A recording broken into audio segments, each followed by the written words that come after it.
It is that time of year when we've all got those holiday parties on the calendar, right? That means eating and drinking probably way more than we normally would.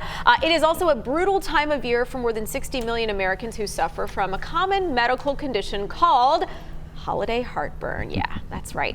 Dr. Stuart Speckler, a gastroenterologist with Baylor Scott & White's Center for Esophageal Research, is here. He's got some tips to share with you guys to help you deal through the holidays, okay?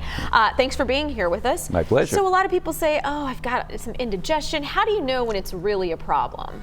Right. Well, heartburn is a burning sensation behind the breastbone. And that's important because some people think heartburn is a squeezing sensation. That could be something more dangerous. But the burning sensation behind the breastbone that goes away when you take antacids, that's the heartburn that we're talking about. Okay, so what do we do to minimize that sensation?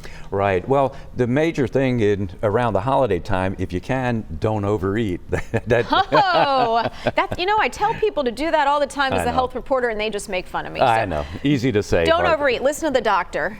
Right. That's the main one? Well, that is. Now, if you know you're going to overeat, yeah, and you know you're prone to heartburn and you're not already taking a medication, some of the over-the-counter things can be very helpful. Okay. So antacids, things like Tums, Alox, that kind of thing. Is there one that's better depending on the severity of your symptoms? Not really. They all work pretty well. Okay. Can you take too many of them, or is it, well, that is possible, okay, but if you're going to take it once in a while, if you're going to overeat and you can also take some of these over-the-counter medications, things like Pepcid and Tagamet. Those help if you take them maybe a half an hour to an hour before you know you're going to overeat. Okay. Some of the more potent ones, the so-called proton pump inhibitors or PPIs, those are available over the counter, but those take a day or two to work. So that's not going to help you if you know you're going to overeat tonight. Yeah. So I've just recently done a story on the rise in instances of esophageal cancer, particularly in the lower esophagus. That's kind of what we're talking about here. So is this like a manifestation of this problem, but it just gets worse and worse? Yeah, it is. It's related to heartburn, and it's actually reflux, meaning that the contents from the stomach reflux back up into the esophagus, and the acid and other nasty things in the stomach that get back into the esophagus can do damage down there.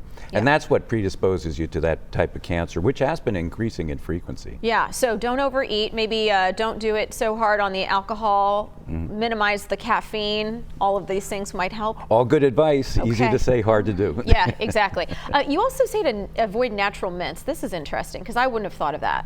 Well, mints tend to relax the muscle at the end of the esophagus that is actually a one-way valve. That's the plumbing problem that gives you the reflux.